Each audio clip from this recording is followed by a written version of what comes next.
a por unos dólares más, de Sergio Leone.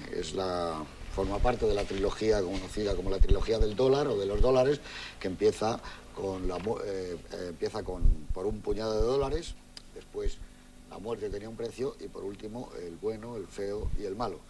Es el nacimiento, por así decirlo, de algo que se le llamó el spaghetti western, pero no confundamos, hubo spaghettis western y hubo westerns estupendos, como es el caso de este de Sergio Leone. A mí realmente me parece el mejor de la trilogía, donde está todo realmente en su sitio. ¿Qué había ocurrido? ¿Y de dónde nace esto? Pues yo creo que habría que irse al año 61 o 62, cuando Harold Rhine trata de adaptar y adapta las novelas de Karl May, cuyo protagonista es Winnetou, y empiezan a hacerse en Alemania unos western que curiosamente tienen una gran acogida de público en España y luego en Italia y luego en Francia y en todas partes. Trabajan unos actores de Hollywood como de segunda mano, tipo Les Barker, o incluso algunos que han sido estrellas, como Stewart Granger, y las películas aquellas funcionan muy bien. Y bueno, quizá porque en Italia se está harto ya del peplum, de que toda la década del 50 ha estado en función, por un lado, de un cine de terror, cuyo exponente máximo sería Mario Bava, y por otro lado, las películas de peplum, ya saben ustedes, el peplum es la faldita corta que llevaban los soldados romanos, pues todas las películas aquellas que se hacían con Mr. Universo, Mr. Apolo, las de Maciste, las de Hércules, etcétera. Bueno, pues de repente, sin saberse muy bien por qué, quizá por un problema industrial, se empiezan a rodar películas del oeste. Yo creo que entre el año 61 y el año 75 se pueden filmar más de 500 películas entre Almería, en España, y Colmenar Viejo, en Alemania, en Italia, en Cinecittà, naturalmente en estudio. Y estas películas, curiosamente, tienen un éxito tremendo. La piedra angular de todas ellas es el puñado de dólares, y la mejor de todas es esta, insisto, de Sergio Leone. ¿Cuándo nace esto? Decía yo en este momento, quizá nace un poco más atrás. Nace posiblemente cuando el western se está agotando, cuando solo está en las televisiones, en las series como Gunsmoke, El hombre del rifle, Rawhide, Sugar Food, y los grandes hombres del western apenas lo hacen ya, que son John Ford, Hawks y compañía. Y curiosamente a los que les gusta el western son a los que son de fuera de Estados Unidos, entre ellos Kurosawa, que había hecho en los años 50 Los Siete Magníficos y Yojimbo. Y ahí me parece que esta es la piedra de verdad significativa. Los Siete Magníficos. Algo ocurre con Los Siete Magníficos, que se le encienden los ojos, se le iluminan todas las ideas a los cineastas italianos. No solo a Leone, a Sergio Corbucci, Sergio Solima, a todos estos que empiezan a hacer un cine siguiendo de alguna manera y en contra de lo que pudieran decir las críticas, los patrones del cine clásico americano del cual todos estaban enamorados. Y en cualquier caso, La muerte tenía un precio, es la reafirmación de tres pilares fundamentales. Uno es Clint Eastwood, que ya lo habían traído para hacer por un puñado de dólares, es un actor norteamericano.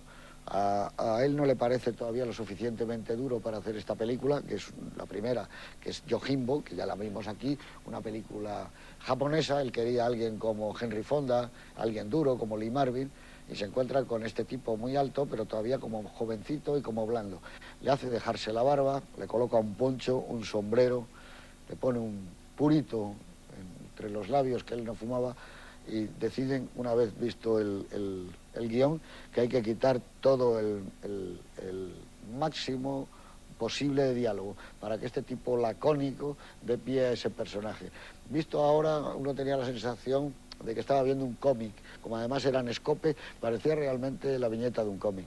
A eso se une Ennio Morricone, uno de los grandes músicos contemporáneos italianos, que crea, a base de armónica, a base de guitarra eléctrica, silbidos, ruidos de Winchester, etcétera, una música que se va a hacer inolvidable. Ahora es imposible verlo, estos westerns sin ella. Pero bueno, hay mucho que hablar, porque además de eso está Leone. Leone, que venía de ayudante de dirección de todas las películas que se rodaban, desde Quo Vadis hasta Ben-Hur, que luego trabaja con Pontecorvo y con toda la gente, un enamorado del cine, y que me parece que hace algo distinto, da un vuelco a las películas del oeste. Se le llama un atrevido, un iconoclasta, pero realmente yo creo que La muerte tenía un precio, es una película magnífica, vista en su tiempo y vista hoy, y que desde luego es mejor que Hasta que llegó su hora, donde los problemas de ritmo, cuando descubre continuamente los movimientos de grúa, son tremendos, hasta que consigue su gran obra maestra, que es Érase una vez América, que ahí sí, ahí estamos ante una de las obras incontestables del cine europeo, para mí mucho mejor que el Novecento, y digo Novecento de Bertolucci porque fue un compañero suyo en el guión y porque Novecento también lleva la música de Morricone, sin comparación posible con la otra. Pero como me estoy alejando mucho ya de la película y de este western, tengo aquí a mi amigo Juan Manuel de Prada.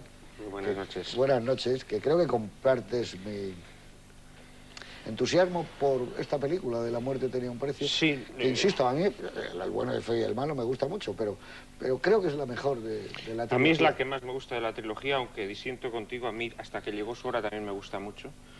Creo que es una película que lleva al extremo las innovaciones formales de Sergio Leone, que ya apuntan aquí. Pero la verdad es que a mí Sergio Leone, bueno, aparte que le tengo un cariño especial, porque la primera película que vio mi madre una vez embarazada fue El bueno, el feo y el malo. O sea que es un cariño intrauterino el que le tengo ya, y ya siempre me lo dice. Y la verdad es que luego, cuando he visto la filmografía de Sergio Leone, pues por supuesto ya no en el cine, sino en DVD o en vídeo, me he dado cuenta que creo, a mi modo de ver, que es uno de los cineastas que más ha influido en el cine contemporáneo.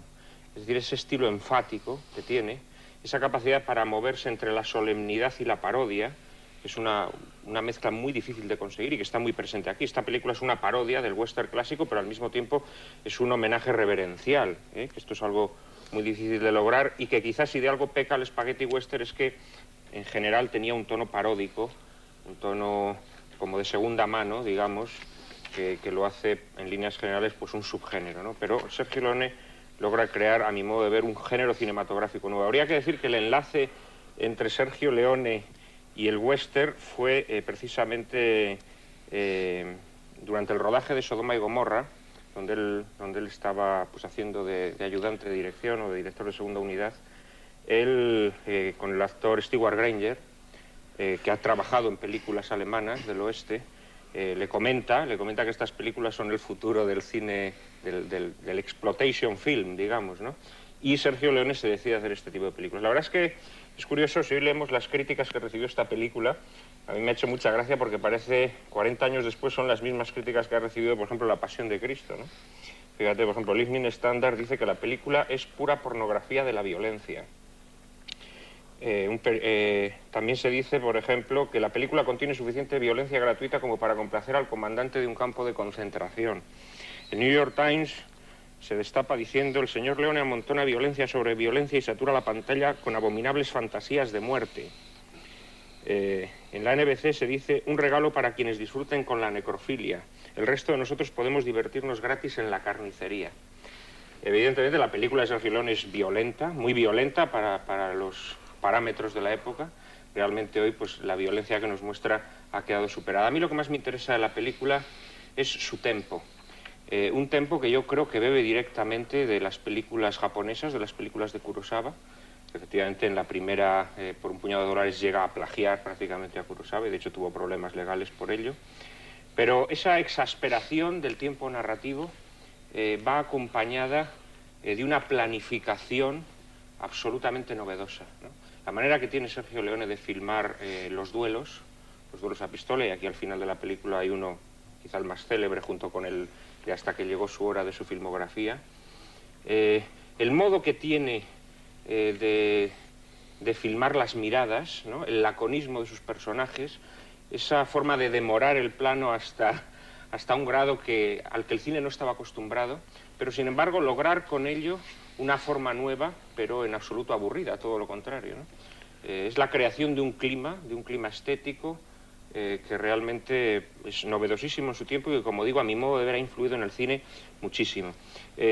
No podemos dejar de hablar de que la música, tú has mencionado antes la música de Ennio Morricone, cada personaje tiene, digamos, su tema y su instrumento, la flauta Clint Eastwood, el birimbao Lee Van Cleef, ese reloj, esa musiquita de reloj Jean-Marie Volonté.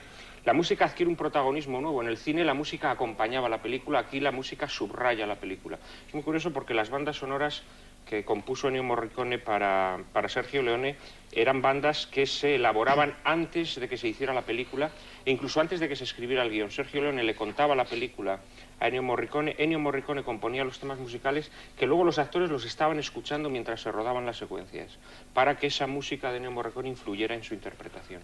Por otra parte, es una película que a mi modo de ver se sostiene en la tensión entre contrarios, es decir, al laconismo de algunos personajes, como Lee Van Cleef o Clint Eastwood, se opone el estridentismo, el histrionismo pues, del Indio y de Anne-Marie Volonté y de toda su banda, digamos, ¿no? Y es una película que a mí me parece realmente muy entretenida, una película que también rompe con el mito que rodeaba el género del western. Esta es una película despojada, sórdida, donde los instintos y las pulsiones más abyectas del hombre pues relucen sin ningún tipo de disfraz. Y es una película también sin